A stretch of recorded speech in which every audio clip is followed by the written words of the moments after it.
રામ રામ રામ રામ. છઠ્ઠે દિવસે આવી મંત્રી સુમંતે કહ્યું, રામ તો વનમાં પધારી ગયા. એ સાથે જ હે રામ કહેતા દશરથના પ્રાણ ગયા. શું ભગવાનની લીલા કે ચાર ચાર દીકરા હોવા છતાં પિતાજીના અંતકાળે એક પણ દીકરો નહીં.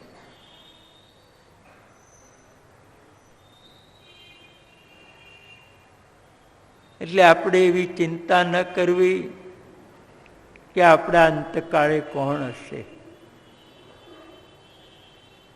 અરે કોઈ હોય કે ન હોય, આપણો ભગવાન તો આપણી જોડે છે, પછી ચિંતા શું? ઘણી વાર ઘણા જગતના ડાયા લોકો આપણને એવું કે, હા હવે તો તમે સાવ એકલા પડી ગયા બા, હા તમે સાવ એકલા પડી ગયા, બધા છૂટા પડી ગયા, નહીં તમે સાવ એકલા. અરે એકલા ક્યાંથી? આપણો ભગવાન આપણી જોડે છે, પછી એકલા ક્યાંથી? અને ભગવાન આ લોકમાં પણ સાથ આપે છે ને જીવન પછી પણ આપણો હાથ ઝાલીને લઈ જનાર કોઈ હશે તો ભગવાન સિવાય બીજો નહીં હોય. કમથી કમ આટલો તો ભગવાનમાં વિશ્વાસ દરેકને હોવો જ જોઈએ કે મારી સાથે મારો ભગવાન છે, પછી બીજા કોઈ હોય કે ન હોય મને કોઈ ચિંતા નથી.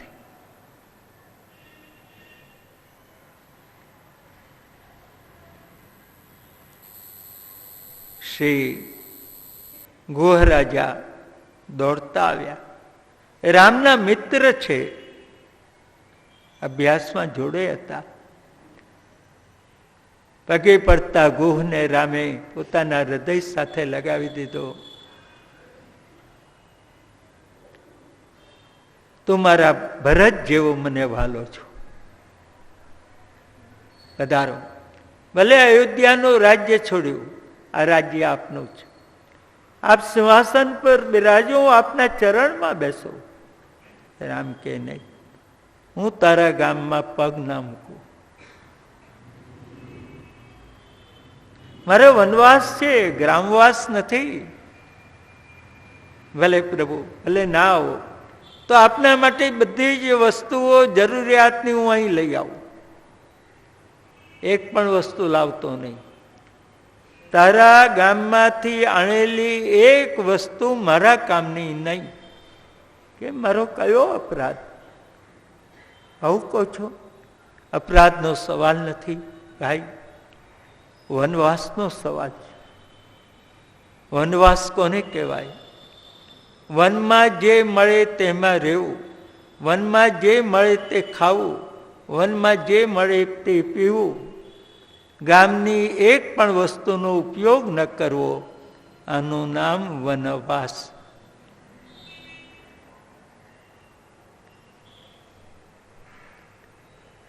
આપણે તો વનમાં જોઈએ તો બધું જોઈએ, અને ગિરિરાજની પરિક્રમા કરવા જઈએ ત્યાંય બધું જોઈએ, ને એક પણ વસ્તુ વિના આપણને ચાલે નહીં.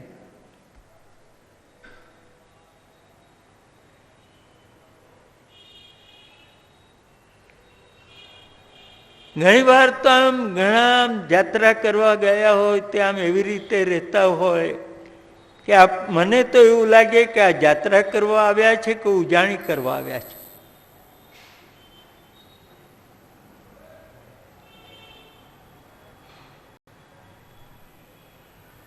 ચલો પ્રભુ માની લીધું, પણ રાતના શયન ક્યાં કરશો આપ? મિત્ર ગો,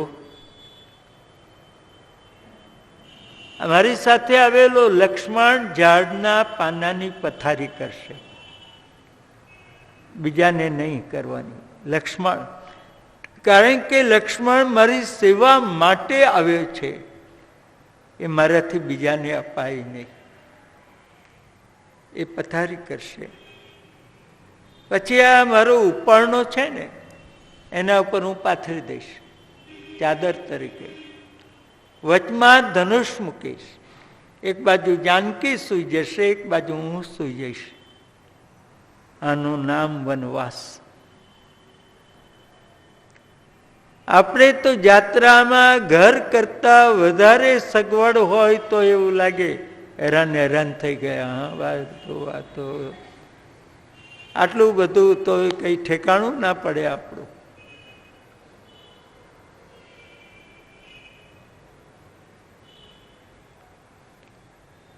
ત્યાંથી રઘુનાથ ચિત્રકૂટ પધાર્યા. આવ્યા, ભરતજી પિતાના અગ્નિ સંસ્કાર કર્યા, કૌશલ્યામાના ચરણોમાં પડી ધ્રુસકે ધ્રુસકે રડવા લાગ્યા. માં, મારા પાપે મારા ભાઈને જવું પડ્યું વનમાં. માં, મને આશીર્વાદ આપ, હું મારા રામને લઈને આવું. હે બેટા, તું રામને લેવા જાય છે? બહુ દિવસ થયા, અમે માતાઓએ રામને જોયો નથી. માતાઓની સાથે લઈ ચાલ. આવ્યા.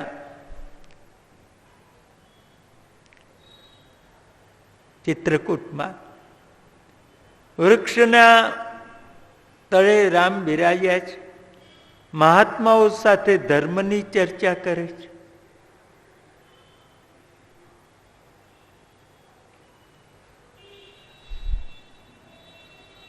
માનવે થોડા થોડા સમયે ધર્મની પણ ચર્ચા કરવી. ધર્મની વાત જ ન થાય એવું જીવન ન હોવું જોઈએ. ધર્મની વાતો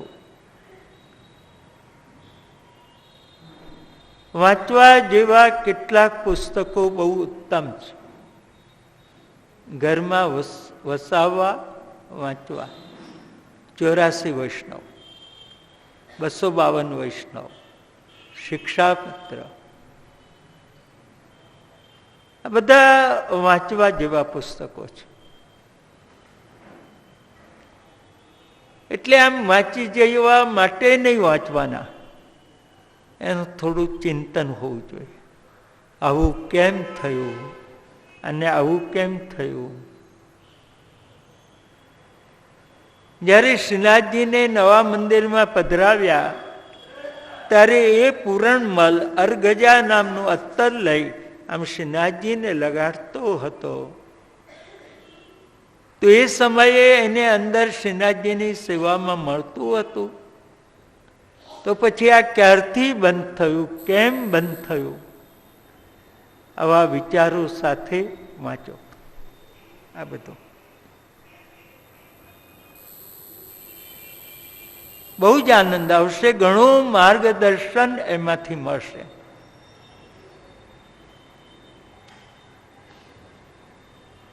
તો રામ ધર્મ ચર્ચા કરી રહેલા, ભરત દોડતા આવ્યા, રામના ચરણોમાં પડ્યા, ધ્રુસકે ધ્રુસકે રડવા લાગ્યા અને કહેવા લાગ્યા, મોટા ભાઈ, આ રામનો ન્યાય કે અપરાધ કોઈનો ને સજા બીજાને? અપરાધ મારી માનો, આપને વનવાસ આપ્યો અને સજા ભરતે ભોગવવાની, કે એને છોડીને રામ વનમાં પધારી જાય? મોટા ભાઈ, જે ક્ષણે પિતાજીને ખબર પડી આપ વનમાં પધાર્યા, એ જ ક્ષણે પિતાજીએ દેહ છોડી દીધો. અયોધ્યાની પ્રજા અનાથ, કૃપાનાથ પધારો, સિંહાસન પર બિરાજો, અનાથ પ્રજાને સનાથ કરો. વનમાં જવું અનિવાર્ય હશે તો આ ભરત વનમાં જશે, પણ રામ તો અયોધ્યાનો રાજા થશે. ભરત ગમે એટલું કે છે રામ એકના બે નથી થતા, આખરે વશિષ્ઠ મુનિ વચમાં આવ્યા. જો ભરત, રામ એ તો મહાપુરુષ છે. વંદે મહાપુરુષતે ચરણારવિંદમ. રામ એ મહાપુરુષ છે. અને મહાપુરુષ કોઈ એક વ્યક્તિનો, એક પરિવારનો, એક સમાજનો, એક ગામનો કે એક પ્રદેશ કે દેશનો નથી હોતો. મહાપુરુષ વિશ્વનો હોય છે. રામ અયોધ્યામાં બિરાજે તો બીજા કરવાના કામ ક્યારે કરે? માટે 14 વર્ષ તો જવા દેવા જ પડશે.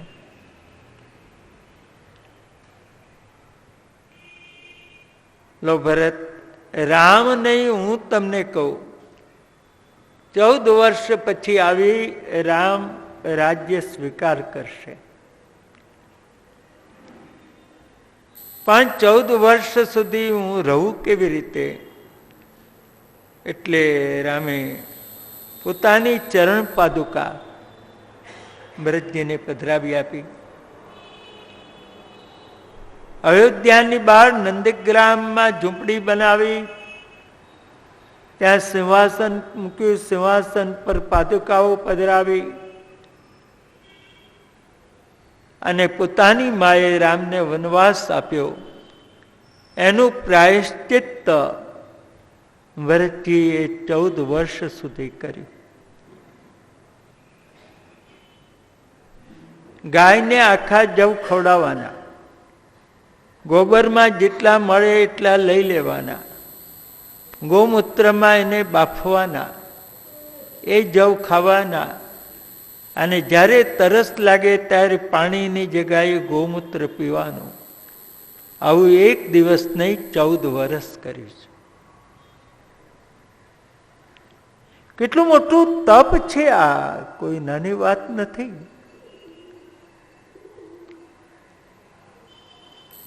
શ્રી રઘુનાથજી અનેક ઋષિઓના આશ્રમ પાવન કરતા દંડકારણ્યમાં ગોદાવરીના કિનારે આવ્યા. પર્ણકુટી બનાવી મુકામ કર્યો. રાવણની નાની બેન શૂર્પણખા આવી. રામને કે તમે મારી સાથે લગ્ન કરો. રામ કે ના પાડવાનું કોઈ કારણ નથી, તમે આટલા સુંદર, તમને કોણ ના પાડે? શૂર્પ એટલે સુપડું, અને સુપડા જેવા એના આંગળીના નખ મોટા મોટા. હવે બાકીનો દેખાવ કેવો હશે? 83 મૂકવાની. રામે ના પાડી, લક્ષ્મણે ના પાડી. એણે વિચાર કર્યો કે રામને એક પત્ની વ્રત એટલે એક સ્ત્રી જોઈએ, તો લાવ સીતાને ખાઈ જાઓ, સીતાની જગ્યાએ બેસી જાઓ. આવી સીતાને મારવા ત્યાં તો રામની આજ્ઞાથી લક્ષ્મણ આવ્યા, ઢાલ તલવાર લીધા, શૂર્પણખાના નાક કાન કાપ્યા. રક્ષસ્વ સૂર્યકૃત રૂપમ શુદ્ધ બુદ્ધે તસ્યાખરત્રિશિરદૂષણ મુખ્ય બંધુન જગ્ને 14 સહસ્રમ પારણીય કોદંડ પાણીરટમાનવ વાસ કૃચ્છરમ. એ ત્યાંથી નાઠી રાવણના પક્ષના 14,000 રાક્ષસો ત્યાં રહેતા દંડકારણ્યમાં એમને ચડાવી લાવી. રામના ધનુષમાંથી છૂટતી બાણની વર્ષામાં આ રાક્ષસો મરી મરીને પડ્યા. ત્યાંથી નાઠી લંકામાં આવી. રાવણના દરબારમાં આવી રડવા લાગી. એ રાવણ કે બેન રડજે પછી, પણ આ તારા નાક કાન ક્યાં ગયા, કોણે કાપ્યા? તો એને સાવ ઊંધી વાત કરી. સીધી વાત કરી હોત તો કદાચ આવું એક ભયાનક પરિણામ ન આવ્યું હોત, પણ એણે અવળી વાત કરી કે રાવણ, દંડકારણ્યમાં રામ નામનો એક પુરુષ આવ્યો છે, એની સાથે સીતા નામની સુંદર સ્ત્રી. મને થયું કે મારા ભાઈને લાયક છે, તારે માટે હું લેવા ગઈ ત્યારે એના પતિએ મારા નાક કાન કાપી નાખ્યા. આવી અવળી વાત કરી. સીતા કથા શ્રવણ દીપિતર છયેના સૃષ્ટમ વિલોક્ય નૃપતે દશકંધરેણ. રાવણ એ તો કામ વિકારનો અવતાર હતો. એના હૃદયમાં એ પ્રગટ થયું, સીતાનું હરણ કરું તો હું રાવણ. આવ્યો મારીચની પાસે. મારીચ, તું કઈ કપટ કર, રામ લક્ષ્મણને આશ્રમથી દૂર કર, મારે સીતાનું હરણ કરવું છે. મારીચે ના પાડી કે મેં તો રામનું એકવાર પરાક્રમ જોયું કે એક બાણ મારી તો હું અહીં આવીને લંકામાં પડ્યો. હવે હું ફરીવાર રામની સામે જઉં તો મને જીવતો ન છોડે, હું ન જાઉં. એટલે રાવણે તલવાર કાઢી. તું કનક મૃગ ન બને તો હું તારું માથું કાપી નાખું. મૃત્યુ તો આવી જ. રામાદપિ ચ મર્તવ્યમ મર્તવ્યમ રાવણાદ અપી ઉભયોરપી મર્તવ્યમ વરમ રામો ન રાવણ. ત્યાં જવું તો રામ મારી નાખે, ન જવું તો રાવણ મારી નાખે. તો કમથી કમ રાવણના હાથે તો મરવું નથી.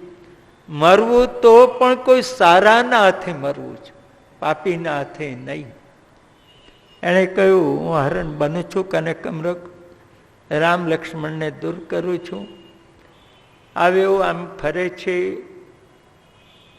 આ સુંદર મૃગ જોતા જાનકીના હૃદયમાં ઈચ્છા થઈ, રામ ચાહે તો આ મૃગ મને જીવતો લાવી આપો, અને જીવતો ન લાવી આપો તો મને એનું ચર્મ લાવી આપો. મારી કંચુકી હું એનાથી બનાવીશ. રામે ઘણું સમજાવ્યું કે આવા સોનાના મૃગ હોય નહીં, આવા કનક મૃગ હોય નહીં. પણ જાનકીએ પોતાની હઠ છોડી નહીં.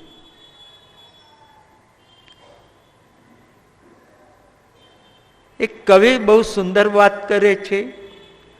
અસંભવમ હેમ મૃગસ્ય જન્મ તથાપિ રામો લુલુભે મૃગાય પ્રાય સમાપન્ન વિપત્તિ કાલે ધિયોપિ પુંસામ મલિના ભવંતી.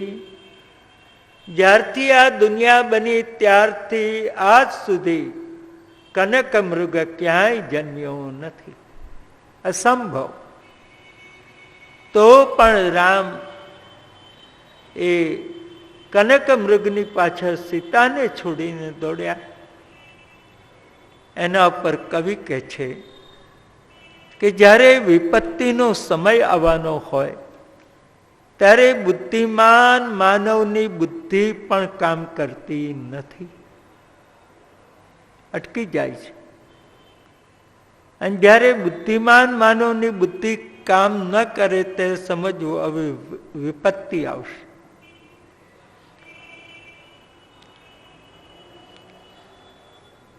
રામે એને માર્યો. રામના જેવા સ્વરમાં લક્ષ્મણનો પોકાર કર્યો. સાંભળ્યું? સીતાજી કે લક્ષ્મણ, આ તમારા ભાઈ કોઈ સંકટમાં મુકાયા, જુઓ કેવો દુઃખી સ્વર છે, તમે જાઓ સહાય કરો.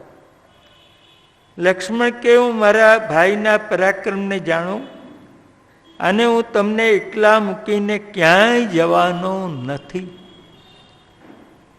ત્યારે સીતાએ ન કહેવાના શબ્દો લક્ષ્મણને કહ્યા. જેમ મહાભારતમાં દ્રૌપદીએ સંયમ ગુમાવ્યો, એમ રામાયણમાં સીતા વાણી ઉપરથી સંયમ ગુમાવે છે. અને લક્ષ્મણને કહે છે, લક્ષ્મણજી, તમે એવું વિચારો છો કે રામ કોઈ મુશ્કેલીમાં મુકાય અને આ સીતા તમને મળે? સેવા માટે આવેલા લક્ષ્મણ આ કેવી રીતે સાંભળી શકે? એની સહનશક્તિની બહાર હતી વાત. લક્ષ્મણ દોડ્યા રામની પાસે. ભાગવતમાં કોઈ લક્ષ્મણ રેશા કે એની વાત નથી. દોડ્યા. રાવણ આવ્યો. બાવાનો વેશ છે, મધ્યાહ્નનો સમય છે. ભિક્ષાન દેહી, ભિક્ષા માગી. જાનકીજી કે મહારાજ થોડી ક્ષણ રાહ જુઓ, હમણાં મારા પતિ આવશે, દેવરજી આવશે, આપને ઉત્તમ ભિક્ષા કરાવશે. ભિક્ષાન દેહી, તમારી ભિક્ષા આપવી હોય તો આપો, નહીં તો હું આ ચાલ્યો. ત્યારે શાસ્ત્રના વિધાન એવા, મધ્યાહ્નના સમયે, ભોજનના સમયે કોઈ આપણે ત્યાં ભિક્ષા માગવા આવે અને આપણે એને ન આપીએ અને આપણે ત્યાંથી ખાલી હાથે જાય તો એના પાપ આપણા ઘરમાં મૂકતો જાય અને આપણા ઘરના પુણ્ય લેતો જાય છે.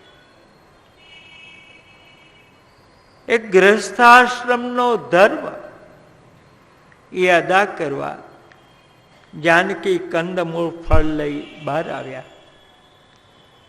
જેવા બહાર આવ્યા, રક્ષોદમેન વૃકવદ વિપિને સમક્ષમ વૈદેહરાજ દુહિતર્યપયા પિતાયામ. આ દુષ્ટ રાવણે સીતાને ઉઠાવ્યા, ઉડ્યો આકાશ માર્ગે. સીતાજી પુકાર કરે, હે રામ, હા રામ. શ્રી જટાયુજી સામે આવ્યા. પણ દુષ્ટ રાવણ એ જટાયુજીની બે પાંખો કાપી નાખી. પક્ષીનું બળ પાંખ કપાતા જમીન ઉપર પડ્યા. જટાયુ લાવી જાનકીને લંકામાં અશોક વાટિકામાં મૂકી દીધા. આ બાજુ ભ્રાત્રા વને કૃપણવત પ્રિયા વિયુક્ત. રામને લક્ષ્મણ મળ્યા. અરે લક્ષ્મણ, આ તો બધી રાક્ષસોની માયા છે. આવા સમયે આ જાનકીને એકલા મૂકીને તું કેમ આવ્યો? મોટા ભાઈ, ન સંભળાય એવા શબ્દો જાનકીએ કહ્યા. તને જાનકીએ કહ્યું ને, તારા મોટા ભાઈએ તો નહોતું કહ્યું ને. એના ઉપર આવું ખોટું લગાડાય, આવી રીતે અવાય. શું થયું હશે? આવ્યા. શ્રી જાનકીને ન જોતા જ, હે સીતે, હા સીતે. આમ રુદન કરતા વન વનમાં રામ લક્ષ્મણ ફરી રહ્યા છે. ત્યાં જટાયુજીને જોયા.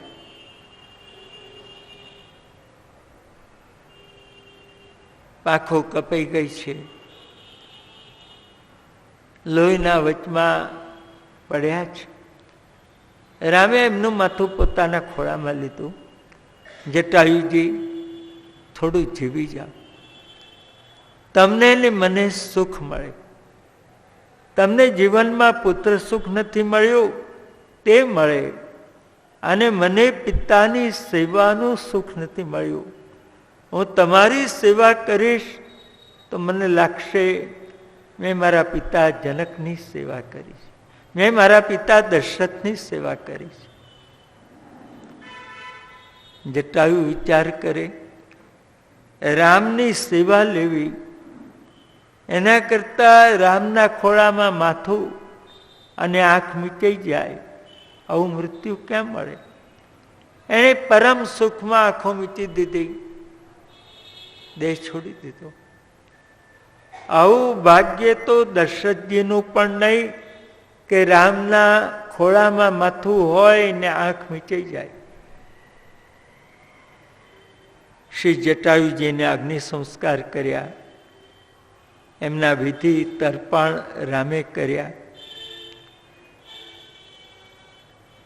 ત્યાંથી આવ્યા આગળ પંપા સરોવર આવ્યું. એના કિનારે એક પર્ણકુટીમાં શબરી રામની રાહ જુએ. જે કોઈ મળે એને પૂછે, મારા રામને જોયો, મારા રામને જોયો, મારા રામને. બધા મશ્કરી કરે. રામ તો કઈ તારે ત્યાં ઓછો આવશે તો આ ઋષિઓના આશ્રમમાં જશે. પણ આને વિશ્વાસ, જોજો ને મારો રામ બીજે ક્યાંય નહીં જાય, મારે ઘેરે જ આવશે. રોજ સવારમાં જાય, ફળ લઈ આવે, ચાખી ચાખીને જુદા મૂકે. રાત પડે રામ ના આવે એટલે ફળ કાઢી નાખે, બીજે દિવસે બીજા લઈ આવે. આજે પંપા સરોવરના માર્ગથી શ્રી રઘુનાથ આવી રહેલા. ઋષિઓ વિનંતી કરે, પધારો આશ્રમ પાવન કરો, પધારો આશ્રમ પાવન કરો. પણ રામ એક જ વાત પૂછે, અહીં શબરી માં ક્યાં રહે છે? અહીં શબરી માં ક્યાં રહે છે? અહીં શબરી માં. આવ્યા શબરીની ઝૂંપડીના દરવાજે, પોકાર કર્યો, માં અમ્મા, તારો રામ આવ્યો. એકદમ ઊભી થઈ ગઈ, દોડતી આવી, રામના ચરણમાં પ્રણામ કરવા જાય ત્યાં તો રામે હૃદય સાથે લગાવી દીધી. માં, દીકરો ભૂખ્યો છે, બહુ દિવસથી માના હાથનું નથી ખાધું. માં, તારા રામને નહીં ખવડાવે? શબરી દોડી ચાખી ચાખીને મૂકેલા પેલા બોર લાવી રામને ખવડાવવા લાગી. ભક્ત જ્યારે પોતાનું ભાન ભૂલી જાય ત્યારે ભગવાન પોતાનું ભાન ભૂલી જાય છે. ભક્તને અભિમાન હોય, હું ફલાણો, હું ઢીકણો, હું આ, હું તે, ત્યારે ભગવાને એને કહેતા હોય છે, હું પણ સામાન્ય નહીં, હું અખંડ ભુવનનો નાથ, અને તારા જેવાને મારે ત્યાં ઝાડુ વાળવાય ના રાખવું. ભગવાન એને આ જ કે. પણ જ્યારે ભક્ત પોતાનું ભાન ભૂલી જાય તો ભગવાન આજે શબરીને પોતાના ભાન નથી, તો રામને પોતાના ભાન નહીં, શબરીના એઠા બોર પ્રેમથી આરોગે છે.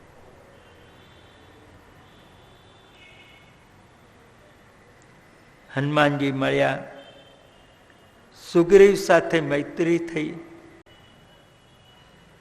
વાલી અને સુગ્રીવના યુદ્ધ કરાયા. ઝાડની ઓથેરે રામે એક બાણ માર્યું, વાલી મરીને પડ્યો, દર્શન આપ્યા. વાલી પૂછે છે, મારો કયો અપરાધ? મને આમ શિકારીની માફક સંતાઈને બાણ માર્યું, મારો અપરાધ કયો? અને એમ છતાંય પરાક્રમ હતું તો સામે આવતું ને, સંતાઈને શું કામ બાણ માર્યું? રામની પાસે કોઈ ખાસ ઉત્તર નથી, બસ એટલું જ કહે છે, કે સુગ્રીવ મારો મિત્ર અને સુગ્રીવનો જે શત્રુ તે મારો પણ શત્રુ. આ એક જવાબ છે.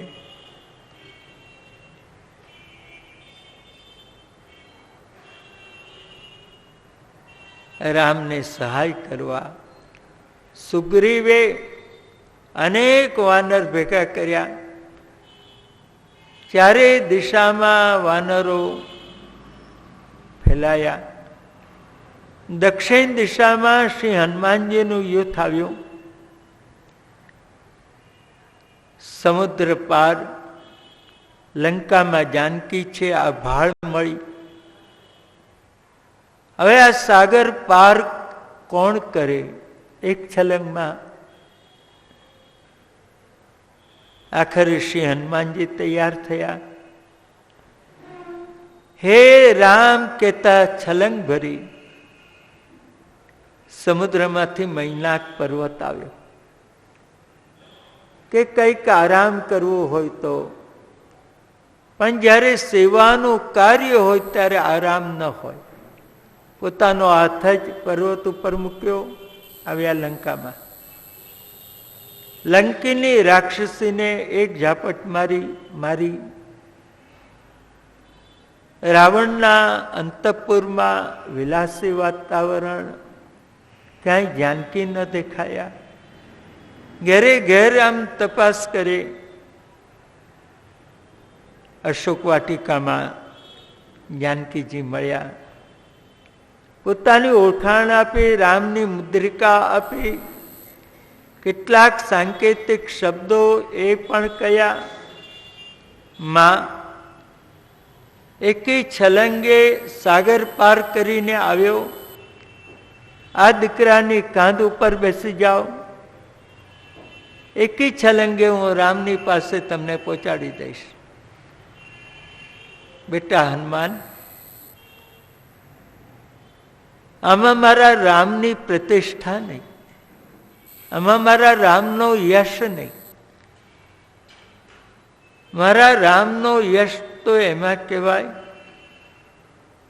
લંકાના ઘર તૂટે, રણભૂમિમાં રાવણ મરીને પડે.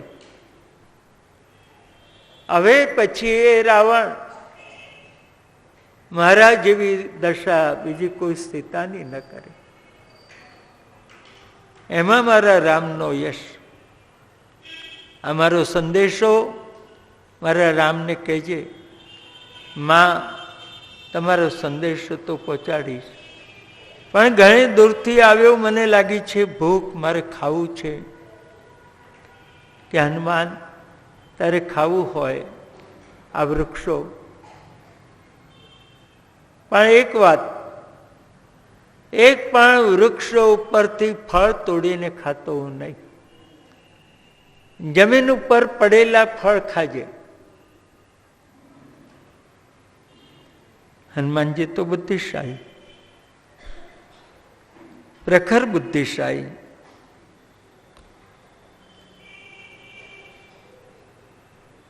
મનોજવમ મારુત તુલ્ય વેગમ જીતેન્દ્રિયમ બુદ્ધિમતામ વરિષ્ઠમ.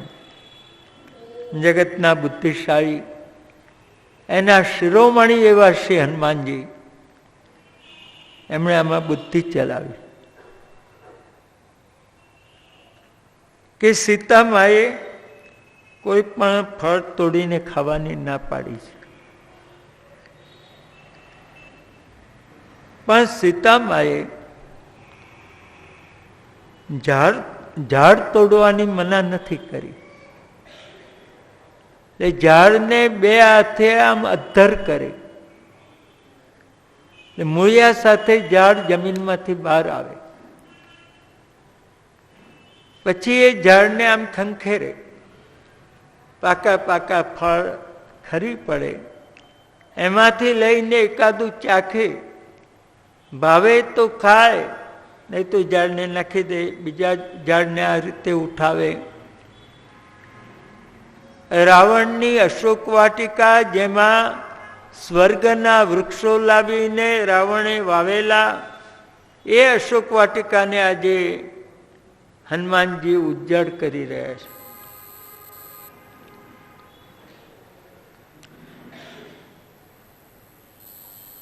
હનુમાનજી વિચારે, આનું નામ અશોક વાટિકા. જે સ્થાનમાં મારી જાનકી માં 24 કલાક શોકમાં બિરાજે એને શોક વાટિકા કહેવાય કે અશોક વાટિકા? આ શોક વાટિકા, આ શોક વાટિકા, આ શોક વાટિકા એમ કહેતા જાય ને ઝાડ ઉખાડતા જાય છે. રાવણને ખબર પડી. એનો પુત્ર ઇન્દ્રજીત આવ્યો. એણે બ્રહ્માસ્ત્રનો પ્રયોગ કર્યો. મંત્રની શક્તિમાં હનુમાનજી બંધાઈ ગયા. એને લઈ આવ્યા રાવણના દરબારમાં.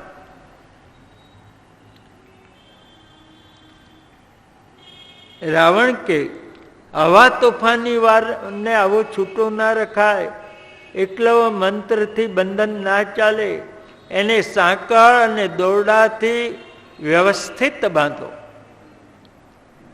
તે સાંકળ અને દોરડાના બંધનથી હનુમાનજીને બાંધ્યા.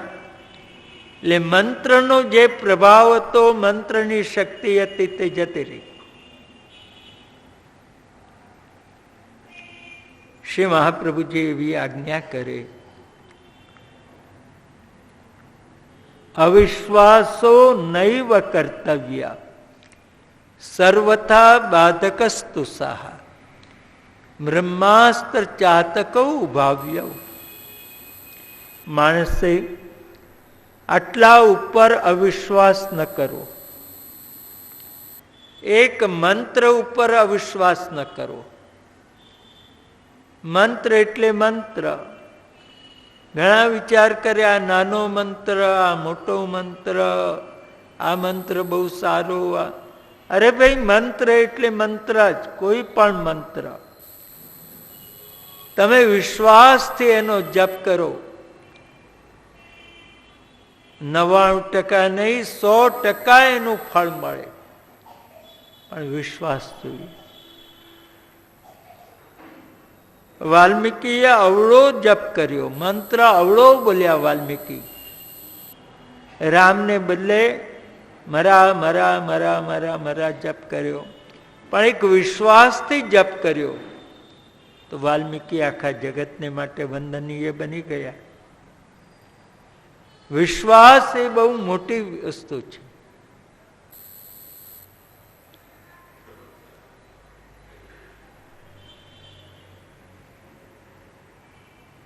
એક શ્વાસ અને બીજા શ્વાસ એની વચમાં અશ્રદ્ધા ન આવે, એનું નામ વિશ્વાસ.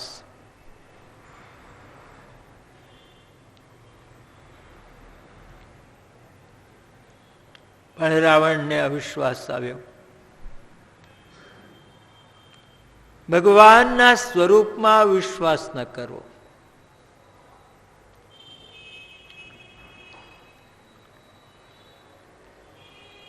પોતાના ધર્મમાં અવિશ્વાસ ન કરવો.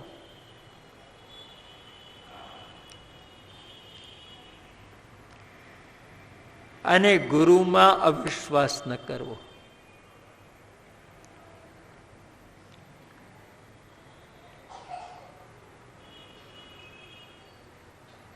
એકલવ્ય દ્રોણાચાર્યના ગુરુકુળમાં ભણવા માટે આવ્યો.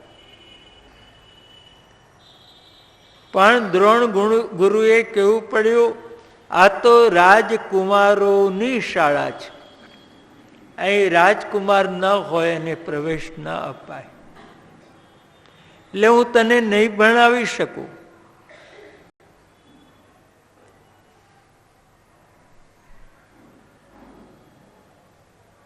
સમાજના બે ક્ષેત્ર સ્વતંત્ર હોવા જોઈએ, રાજ સત્તા નીચે નહીં.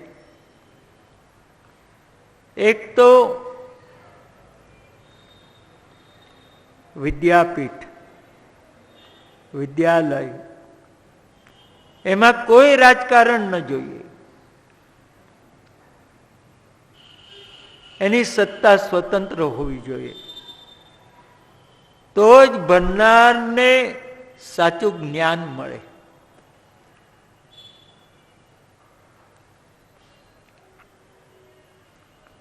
અને બીજું ન્યાયાલય. ન્યાયાલયમાં પણ રાજસત્તા ન જોઈએ, નહીં તો સાચો ન્યાય નહીં મળે.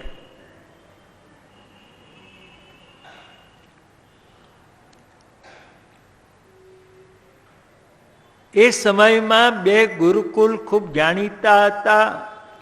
હસ્તિનાપુરમાં દ્રોણાચાર્યનું ગુરુકુલ અને ઉજ્જૈનમાં સાંદીપિનીનું ગુરુકુલ.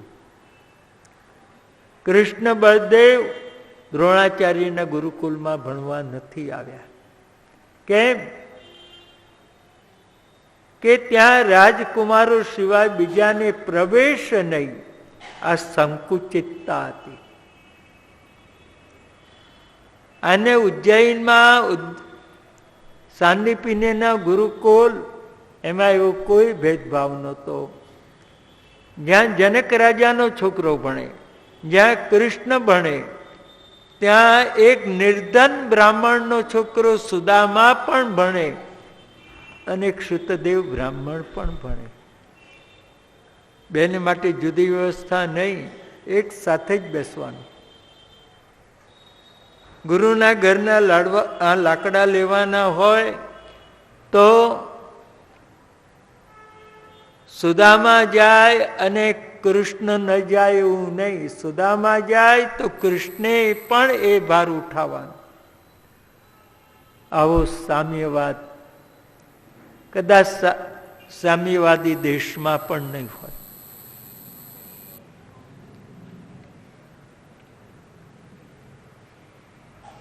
તો આ એકલવ્યને પ્રવેશ ન મળ્યો, પણ ગુરુ ઉપર વિશ્વાસ ઘેર આવ્યો. ઝૂંપડીની બાજુમાં એક ટોપલામાં માટી ભરી લાવ્યો, એનો ઢગલો કર્યો, એને એક આકાર આપ્યો, પ્રણામ કર્યા અમારા ગુરુદેવ દ્રોણાચાર્ય, અને ત્યાં બાજુમાં બેસી ધનુષ બાણ લઈ બાણ છોડતો ગયો. આ ગુરુ ઉપરના વિશ્વાસે પરિણામ એ આવ્યું કે અર્જુનના કરતા પણ ઉત્તમ ધનુર્ધારી થયો.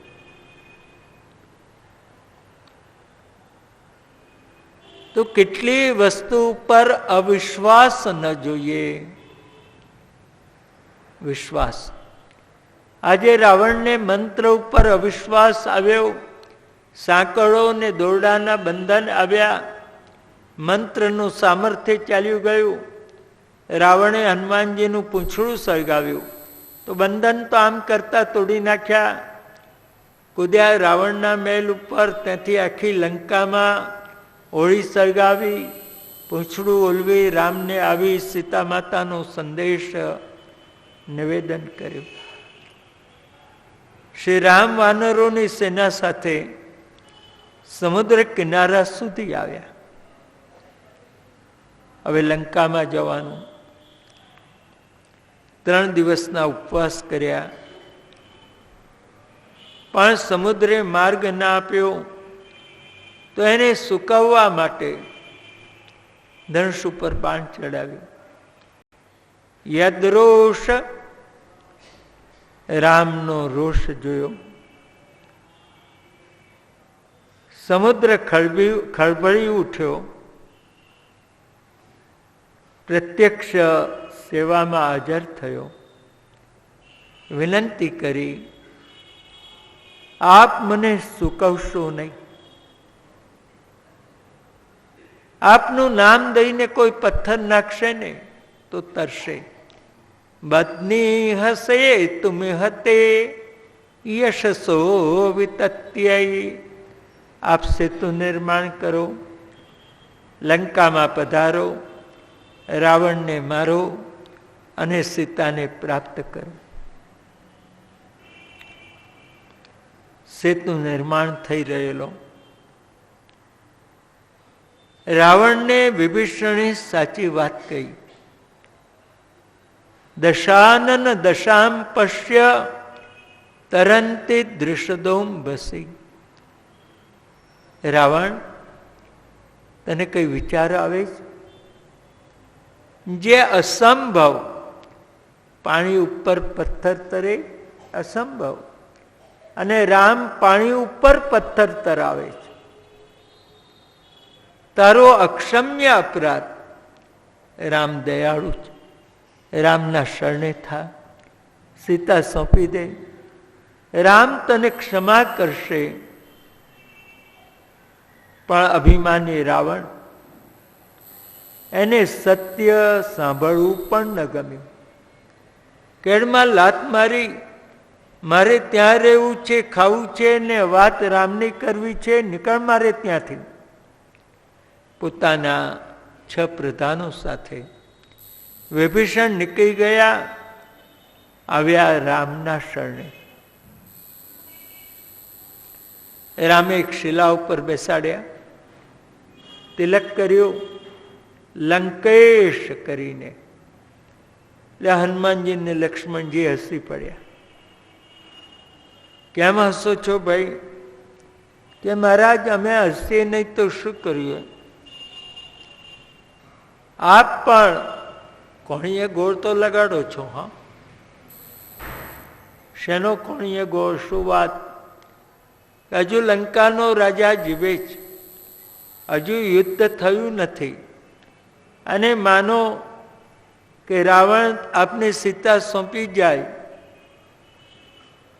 તો પછી આ વિભીષણને કઈ લંકાનો રાજા બનાવશો?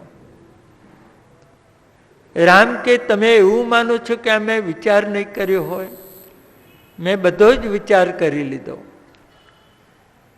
જો રાવણ મને સીતા સોંપી જાય, ક્ષમા માગી લે. આ વિભીષણને તો લંકાનો જ રાજા બનાવો. મેં કહ્યું ને લંકેશ, એટલે લંકાનો જ રાજા બનાવો. પણ રાવણને મારા અયોધ્યાના રાજગાદી ઉપર બેસાડો, અને એનો નાનો ભાઈ થઈ એની સેવામાં રહો. આ પણ વિચારી લીધું છે. એટલે રામ કેટલો મોટો દયાનો સાગર, આટલો ઉદાર હૃદય. પણ એવું તો બનવાનું જ નહોતું. હવે આ લંકામાં છેલ્લું અંગદ સમાધાન કરવા ગયેલા તે પણ નકામું ગયું. યુદ્ધ શરૂ થયું. લક્ષ્મણના બાણથી ઇન્દ્રજીત મરીને પડ્યો. કુંભકર્ણ મર્યો. રાવણ પુષ્પક વિમાનમાં બેઠો આવ્યો.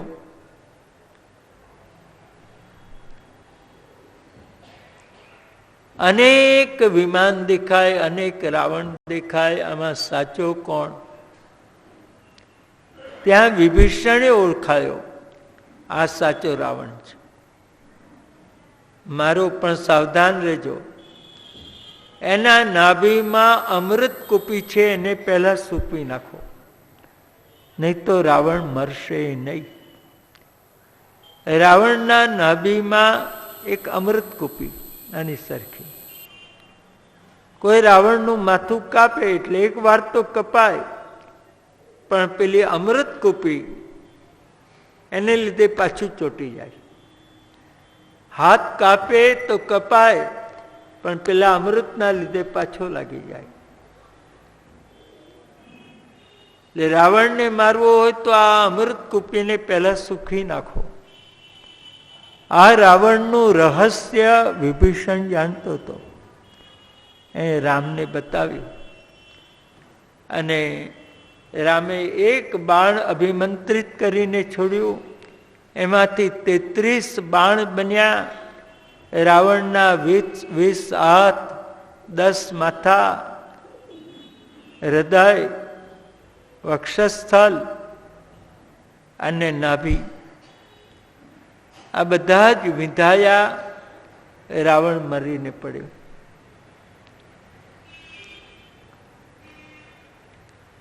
અશોક વાટિકામાં જાનકીજી પાસે પધાર્યા. જાનકી, મને તો વિશ્વાસ છે તમે શુદ્ધ છો, પણ જગતના લોકોને વિશ્વાસ કેમ આવે? પવિત્રતાની કોઈ નિશાની બતાવો. અગ્નિ પ્રગટ કર્યો. એમાં જાનકીજી વચમાં બિરાજ્યા, પણ અગ્નિ જાનકીને નથી સ્પર્શ કરતો, એમના વસ્ત્રને પણ નહીં. અગ્નિ શુદ્ધ જાનકીને લીધા અયોધ્યા પધાર્યા. આજે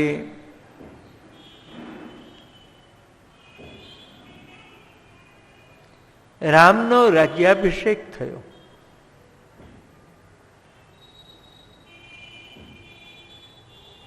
અયોધ્યાના લોકો સુખી થઈ ગયા. કોઈને આધિ નહીં, વ્યાધિ નહીં, દુઃખ નહીં, શોક નહીં, ભય નહીં, ગ્લાનિ નહીં, ચિંતા નહીં, કંઈ જ નહીં, સુખી. તો બધું દુઃખ ગયું ક્યાં? તો દુઃખ રામની પાસે ગયું. જેને કોઈ આશ્રય ના આપે એને રામ આશ્રય આપે.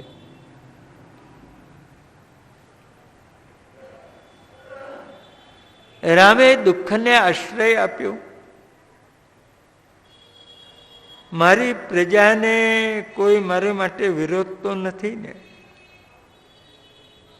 મારે માટે કોઈ અપવાદ તો નથી ને. મારી પ્રજાનો શું અભિમત મત છે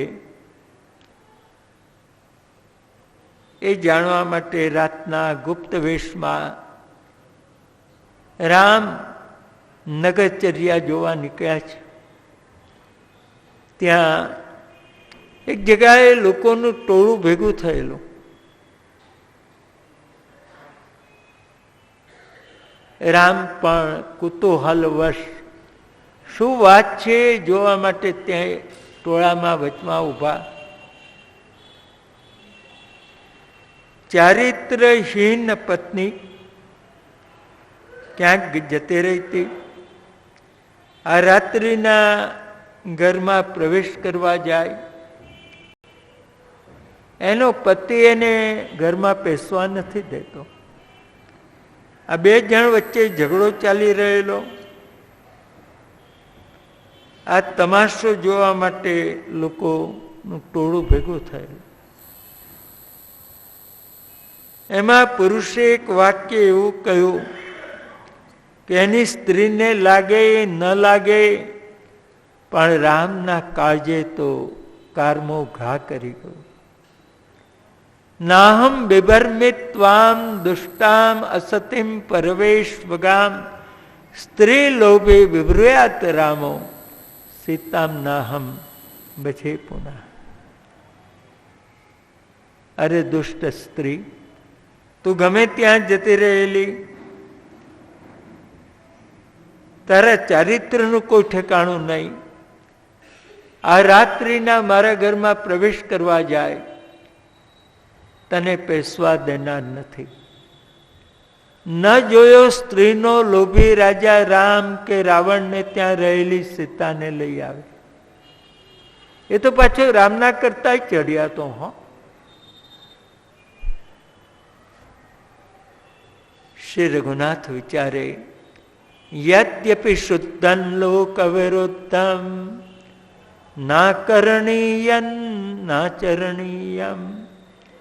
ભલે આપણી વાત 100% સાચી હોય, પણ બહુજન સમાજ જો એનાથી વિરુદ્ધ હોય તે વિચારવું નહીં, એ કરવું નહીં. ઘેર આવ્યા. સીતાજીને પ્રથમ ગર્ભ હતા. રામ કે દેવી, આવા અવસરે મનમાં ઘણા બધા વિચારો આવે. તમારી જે ઈચ્છા હોય તે જણાવો, તમારી ઈચ્છા પૂર્ણ કરવામાં આવશે.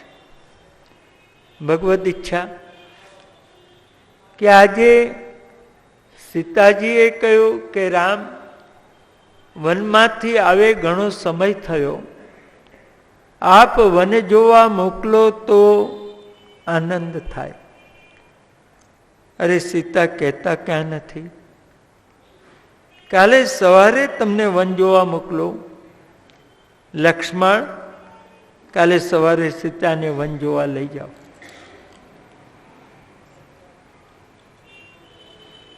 સવારના લક્ષ્મણજી રથ લઈને આવ્યા.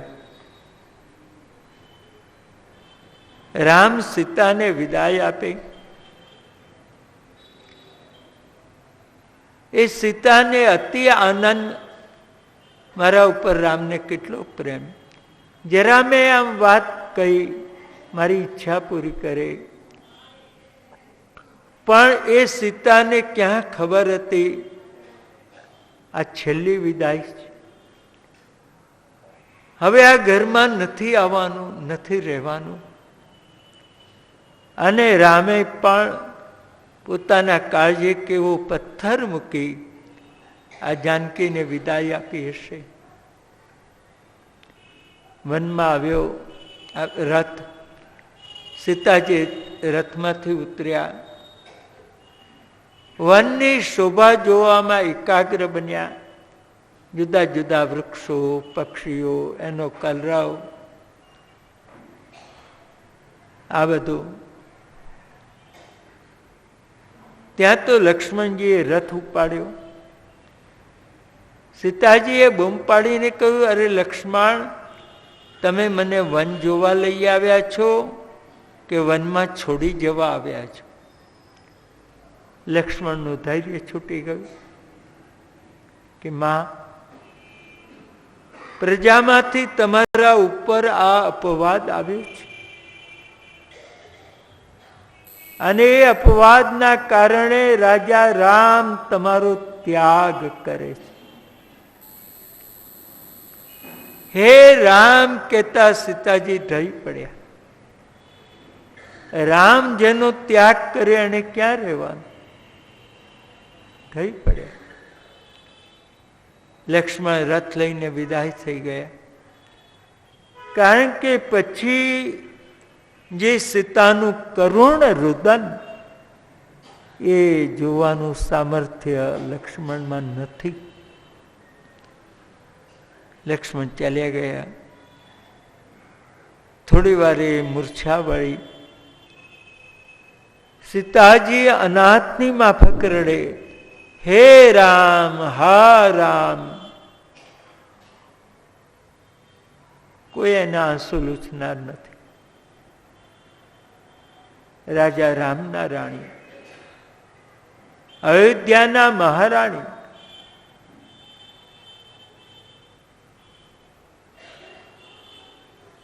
જનક રાજાની લાડકી કન્યા આજે વનમાં અનાથ માફક રડે. કોઈ એના આંસુ લૂછનાર નહીં.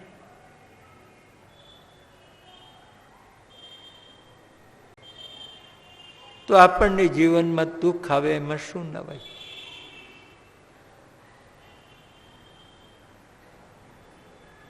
ત્યાં તો શ્રી વાલ્મીકીજી આવ્યા. સીતાને ઉઠાવ્યા. બેટા, આ રડવાના દિવસ નથી.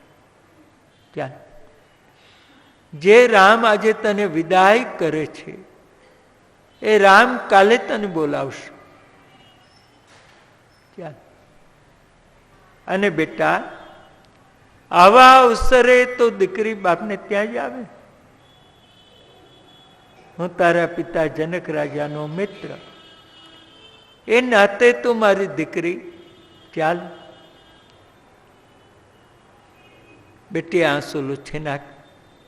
પોતાના વલકલથી સીતાના આંસુ લૂછતા જાય છે. જો બેટા, અયોધ્યાના રાજમહેલ જેવા સુખ આ ગરીબ બાપની ઝૂંપડીમાં નહીં હોય. પણ એક વાત કહું બેટા, કે આ તારો ગરીબ બાપ તને કોઈ વાતે ઓછું નહીં આવવા દે. ચાલ. પોતાની પર્ણકુટીમાં લઈ આવ્યા સીતાને. ત્યાં સીતા 2 બાળકને જન્મ આપે છે.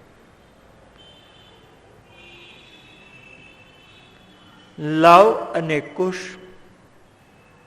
આ નામ વાલ્મીકી મુનિએ રાખ્યા એમના. જન્મ વખતના સંસ્કાર ઋષિએ કર્યા.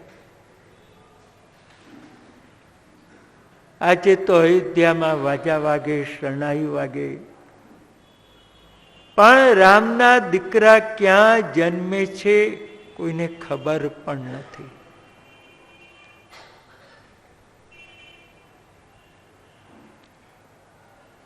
શ્રી વાલ્મીકી લવકુશને રામાયણ શીખવાડે છે કે રામને જેટલા શસ્ત્ર અસ્ત્રનું જ્ઞાન હતું એટલું તો જ્ઞાન મેળવ્યા પછી જન્મ્યા છે.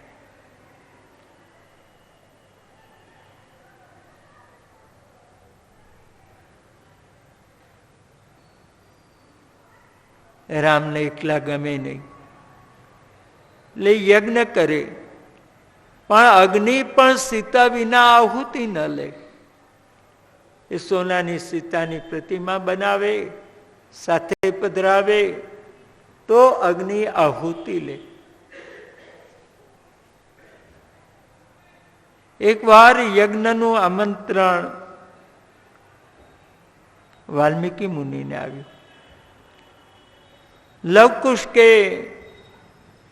અમે જોડે આવીએ, કે ભલે ચાલો, પણ એક શરત, ત્યાં રામ કંઈ પણ આપે મારી સંમતિ વિના લેવાનું નહીં.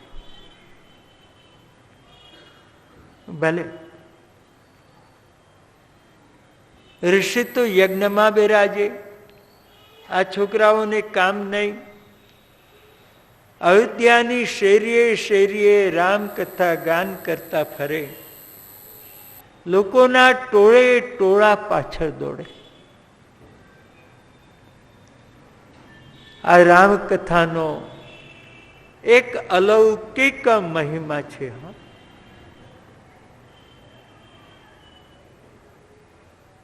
હવે તો બધા બહુ જાણીતા થઈ ગયા રામકથાથી.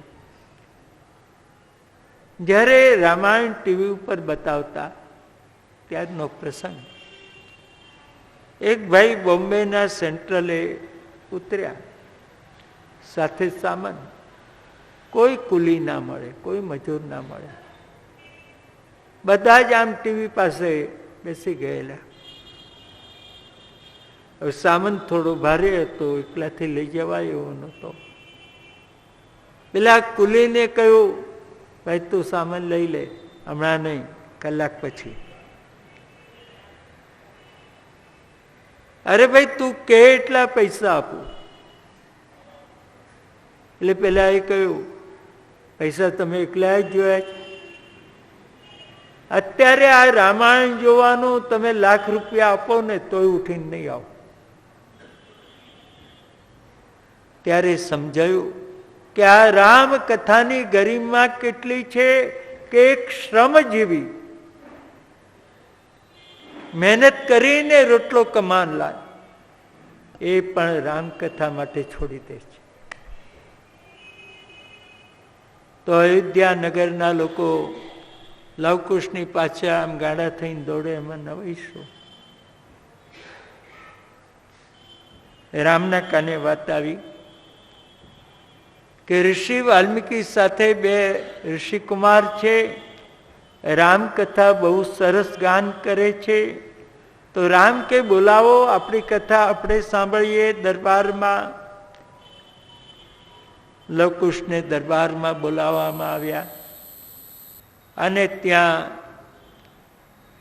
સુંદર સ્વરથી વાલ્મીકી રામાયણ લવકુશ ગાન કરે. અયોધ્યાધિપતિ શ્રીમાન રામો રાજન્યભિક્ષશઃ બધા જ આમ સ્તબ્ધ, કોઈ હાલે નહીં, કોઈ ચાલે નહીં. જ્યારે ગાન પૂરું થયું ત્યારે બધાને ભાન આવ્યું કે ક્યાં છે. ત્યાં સુધી ભાન જ નહીં. એક મહાત્માજી ઊભા થયા, એની પાસે કમંડળ હતો, લાવીને લવકુશને મૂકી દીધો. તમે જે સુંદર કથા શ્રવણ કરાવી એ સામે કંઈ આપવા જેવું તો મારી પાસે નથી, પણ અમારા જીવનનું સર્વસ્વ કમંડલ આપને ભેટ કરું. એણે વિચાર ન કર્યો કે હું પાણી શેમાં ભરીશ, મારી પાસે બીજું તો પાત્ર નથી, આ એક કમંડાલ. પણ પોતાનો વિચાર ન કર્યો, કમંડલ ભેટ કરી દીધું. આ એક કમંડાલ એને માટે તો કરોડ રૂપિયા કરતા વધુ હતું. એને જીવનનું સર્વસ્વ હતું, ભેટ કરી દીધું. બીજા મહાત્માજી આવ્યા, એને વલકલ વસ્ત્ર ભેટ કર્યું. એ ન વિચાર્યું કે કાલે સ્નાન કરીને હું શું પહેરીશ. ત્રીજા મહાત્મા આવ્યા, મૃગચર્મ હતું તે ભેટ કર્યું. એને એ ન વિચાર્યું કાલે હું ક્યાં બેસીને મંત્ર જપ કરીશ, બીજું આસન ક્યાંથી લાવીશ. પછી તો એક મહાત્માજીએ દર્ભનો જુડો ભેટ કર્યો. પછી નગરજનો એ પણ એક પછી એક આવ્યા, કોઈ કંઠી ઉતારી, કોઈ કંગન ઉતાર્યું, કોઈએ વીંટી ઉતારી. એક મોટો ઢગલો થઈ ગયો. રામ કે લક્ષ્મણ, આ બાળકોને સોનાના થાળમાં સોનામોર ભરી ભેટ આપો. લક્ષ્મણજી સોનાના થાળમાં સોનામોર ભેટ ભરીને લઈ આવ્યા. લવકુશે હાથ સંતાડી દીધા. અમે એને અડકવાના પણ નહીં. લેવાની વાત તો દૂર. મહારાજ વાલ્મીકી આ છોકરાઓને કોને આ લેવાને શું વાંધો? વાલ્મીકી બોલ્યા, રામ, આ છોકરાઓ સોનામોર લઈને શું કરે? વનમાં રહેવાનું, કંદમૂળ ફળ ખાવાના, વહેતા નદીના પાણી પીવાના, રાત પડે આ ધરતીના બિસ્તર ઉપર આકાશની ચાદર ઓઢીને સૂઈ જવાનું.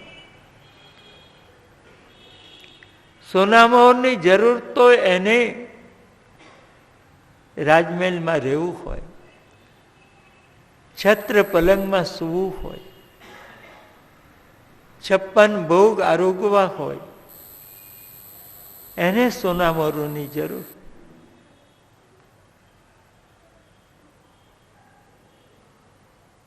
અને મહારાજ, તમારા ઘરની તો રીત કે બાપ હોય તે છોકરાને વનવાસ આપે અને છોકરો પહેરેલે લુગડે વનમાં ચાલ્યો જાય.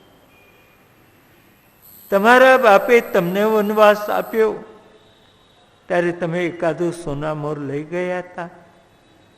ત્યાં છોકરાઓ સોનામોર લે.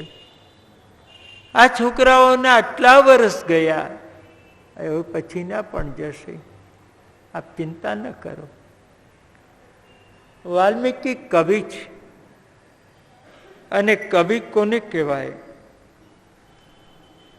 શબ્દ ઓછા બોલે,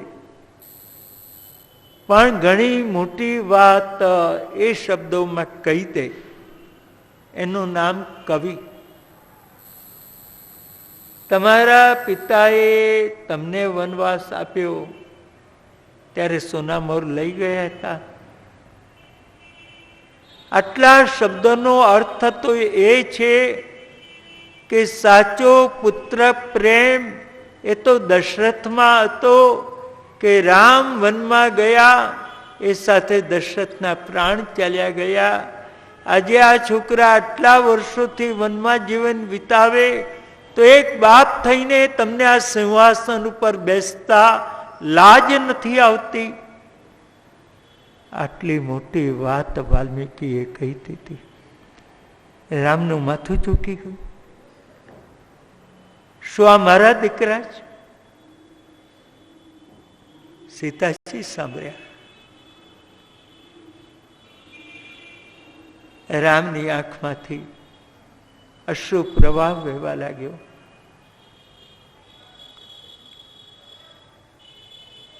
મોટા પુરુષોના હૃદય કેવા હોય? વજ્રાદપી કઠોરાણી. આમ ઉપરથી જોઈએ તો આમ કઠોર, વજ્ર કરતાય કઠોર, પણ અંદરથી જોઈએ તો ફૂલ કરતા પણ કોમલ.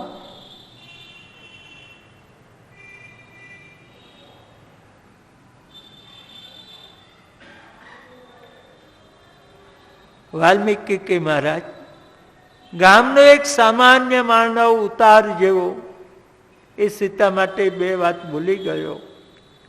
એમાં સીતાનો કયો અપરાધ કે તમે એનો વનમાં ત્યાગ કર્યો? સીતાનો અપરાધ કયો?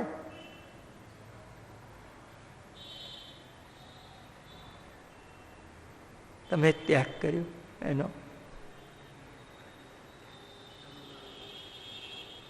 રામ કે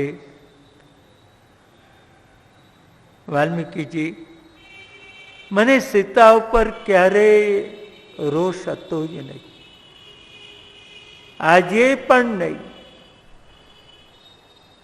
આજે પણ એટલો જ પ્રેમ છે, પણ મારી મજબૂરી હતી. હું રાજા હતો, રાજ સિંહાસન પર બેઠો હતો. મારા ગુરુદેવ વશિષ્ઠ મુનિએ મને પૂછ્યું હતું કે રામ, રાજ્ય કેવી રીતે ચલાવશો?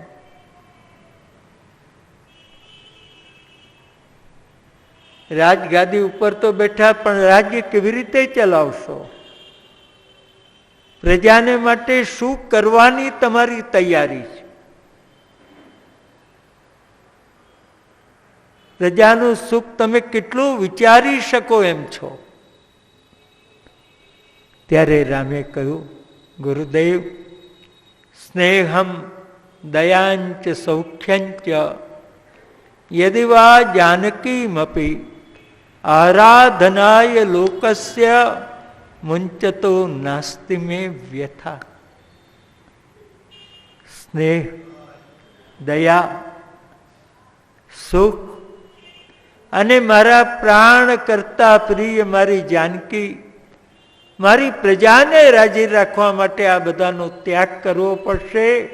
તો એનો ત્યાગ કરીને પણ ગુરુદેવ, હું મારી પ્રજાનું હિત, મારી પ્રજાનો રાજીપો એ હું વિચારીશ.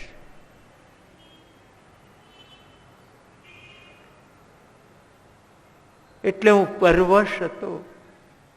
હું રાજગાદી ઉપર ન હોત તો આ બોલનારનું મોઢું મેં ફેરવી નાખ્યું હોત. હું રાજા હતો, હું પરવશ હતો ગુરુદેવ.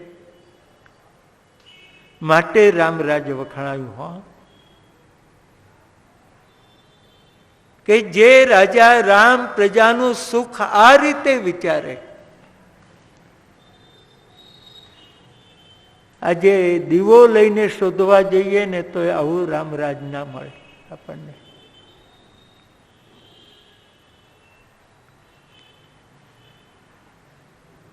મહારાજ વાલ્મીકીજી, મને સીતા ઉપર જરાય રોષ નથી. બોલાવો સીતાને. આવ્યા સીતાજી.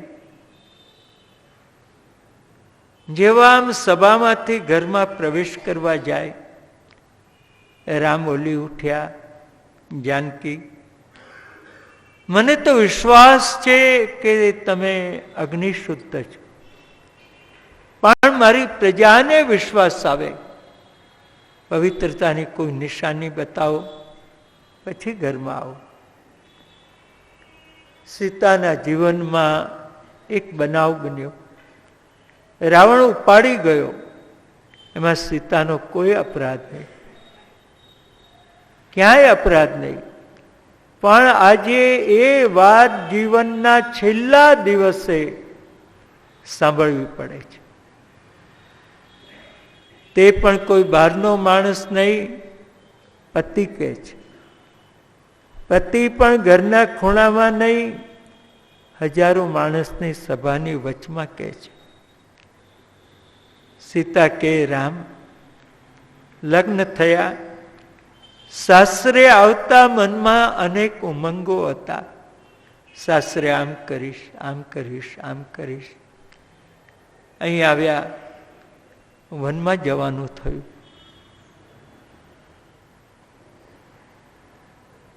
અને વનમાં પણ દુષ્ટ રાવણ ઉપાડી ગયો. જ્યાં પોતાનું કોઈ નહીં, ચારે બાજુ ભયાનક રાક્ષસો. એની વચમાં હે રામ, હા રામ આમ કરતા દિવસો કેવા વીત્યા, એ તો જેને વીતી હોય એને ખબર, બીજાને એનો ખ્યાલ ના આવે. ત્યાંથી ઘેર આવ્યા. હવે સુખના દિવસ આવ્યા, ત્યારે આપે વનમાં વિદાય આપી. આમ ને આમ આયુષ્ય પૂરું થવા આવ્યું. દુઃખના ડુંગર થયા, ઉપર ઝાડ ઉગવાના બાકી રહ્યા. હવે આ ઘરમાં મારે કયું સુખ ભોગવવા આવવાનું? હવે તો મારી પવિત્રતાની એક જ નિશાની, પ્રભુ આ ધરતી માર્ગ આપે તો હું સમય જાઉં. સભાની ધરતી આમ ચીરાઈ, એમાંથી સુવાસન આવ્યું. ધરતી માતાએ વસ્ત્ર આભૂષણ આપ્યા, પહેરી લીધા. રામના વસ્ત્રને આભૂષણ ઉતારી રામના ચરણમાં મૂક્યા. આપના વસ્ત્રો, આપના આભૂષણો આપને પાછા આપ્યા. સ્ત્રી જ્યારે સંસાર છોડીને જાય ત્યારે સંતાન કોને સોંપે? જેના ઉપર વધારે વિશ્વાસ હોય એને સોંપે. તો સ્ત્રીને વધુમાં વધુ વિશ્વાસ કોનો હોવો જોઈએ? એના પતિનો હોવો જોઈએ. પણ આજે સીતાજી લવકુશ રામને નથી સોંપતા. એક દિવસ કોઈક વ્યક્તિ મારે માટે બોલી તો મને વિદાય કરી. તો મારા દીકરા માટે કોઈ બોલે, મારા દીકરા ક્યાં જાય? એટલે રામને નહીં, લક્ષ્મણ, ભરત આ બધા તો ભાઈ કહે તે કરનારા, એને પણ નહીં. હનુમાનજીને પણ નહીં. હનુમાનજી માં કરે, પણ આટલા વર્ષોમાં વાલ્મીકીના વનમાં એક દિવસ નથી આવ્યા કે માં તમે કેમ છો, આટલું પૂછવા પણ નહીં. એટલે એમને પણ નહીં. મુનૌ નિવેશ્ય તનયૌ વિવરમ પ્રવિવેશ. વાલ્મીકીને કે મહારાજ આ છોકરાઓનો કોઈ નથી, આ છોકરા તમને સોંપું છું, તમે એનું ધ્યાન રાખજો. રામનું માથું ઝૂકી ગયું. શું સીતાને મારા ઉપર વિશ્વાસ નથી? હું સાચવીશ. ચોધાર આંસુએ લવકુશ લડે છે. અત્યાર સુધી માનું સુખ મળ્યું, ત્યારે બાપ નહીં. આજે બાપ મળ્યા ત્યારે માં જતી રહે મા બાપનું ભેગું સુખ એમને ન મળ્યું. માં માં માં કહીને લવકુશ રડી રહ્યા છે.